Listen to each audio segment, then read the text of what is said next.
there, YouTube. This is Sean with Average Airsoft Player. And this is Chad with Average Airsoft Player. And today we'll be talking to you guys about the 1/3 scale Spring M9. Now you may be thinking, wow, it's a rather insignificant airsoft gun. Why are you reviewing it? Well, we're detailed people.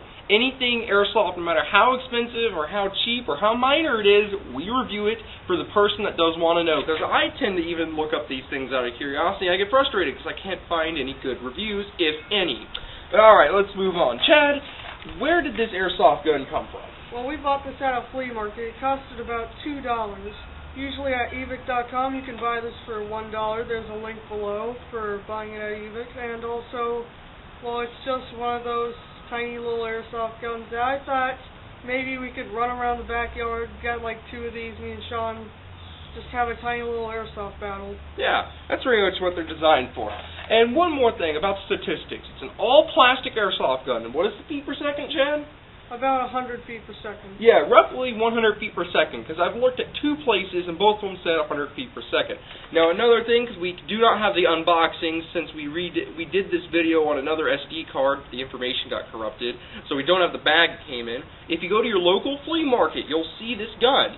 It's in a bag with a packet of 10.12 gram BBs, and it says toys across the top of the bag. Now one thing though, even though they say toys, I wouldn't treat this like a toy because it can still put an eye out, but still it's a nifty little thing to buy at your local flea market or off eBay if you have a little spare change. But alright, Chad, let's move on to the structural overview, and I guess you'll do the shooting review after the structural overview. Okay. Alright, let's move on.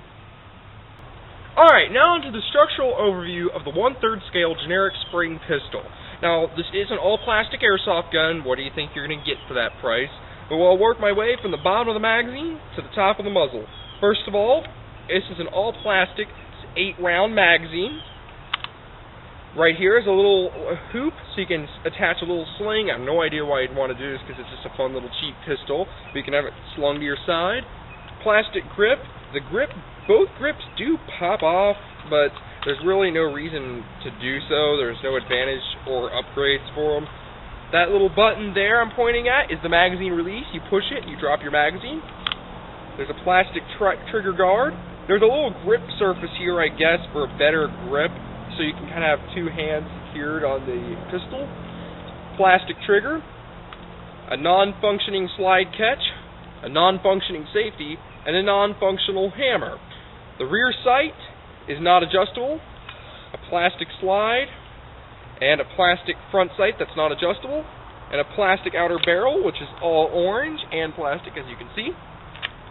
And that pretty much concludes it for the structural overview.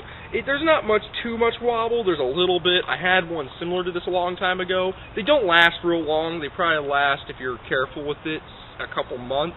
But remember, it's a cheap little airsoft pistol held together by screws, nothing else.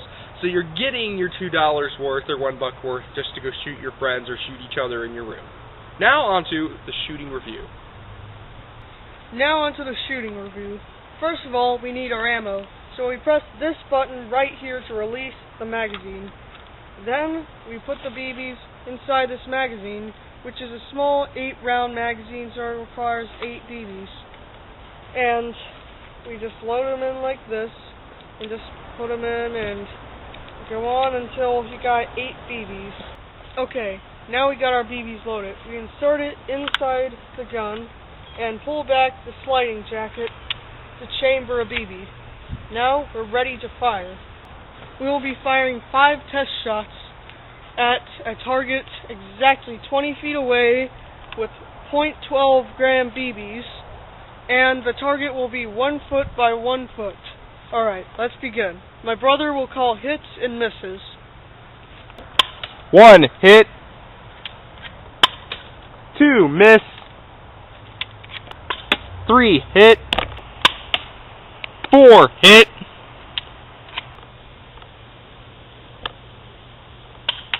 5 miss. Now for the unloading procedure. Now as we finish firing, let's just take out the magazine by pressing the button, and we still have 3 BBs left. Now that could be dangerous, put someone's eye out if you still had a BB chambered, so just put that away, and pull back the slide jacket once, fire into the dirt. You made sure that there are no BBs chambered. Now it is safe to put away. Alright, now you've completed the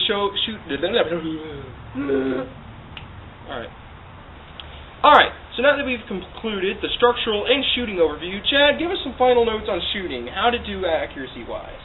Well, it's okay for 30 to 40 feet because that's a long range for the gun.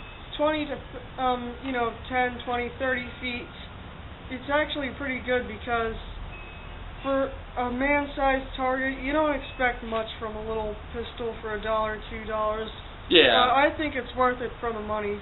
It's good just to have fun in the backyard, run around shooting. Yeah, with my experiences, I've had 3 other spring pistols similar to this, like that, and none of them are combat worthy. They're barely combat worthy of backyard. I mean, if you just want a little fun novelty toy, I guess you'll say it's pretty cool. But for me, structurally, you got what you paid for. $1 to $2, full plastic. They do break in a short amount of time if you're kind of rough on your guns. I've had 3 of these. I haven't had one last more than 6 months, but as I said, it's $1 or $2. It's more for a play thing rather than to be serious and be like, oh, I need a warranty for this. A 60-day warranty.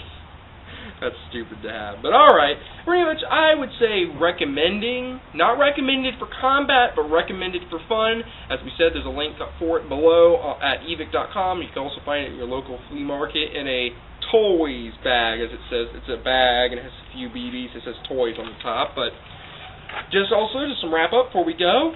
Remember, there's a new Facebook group up for Average Airsoft Player Television. The link for that is down there too. And we're also hoping to get sponsored. We're sending a sponsorship request to Airsoft GI. I hope that goes over. Oh, that'd be sweet. Right, Chad? Yeah. Alright. And remember, this is Sean with Average Airsoft Player. And this is Chad with Average Airsoft Player. And thank you for watching.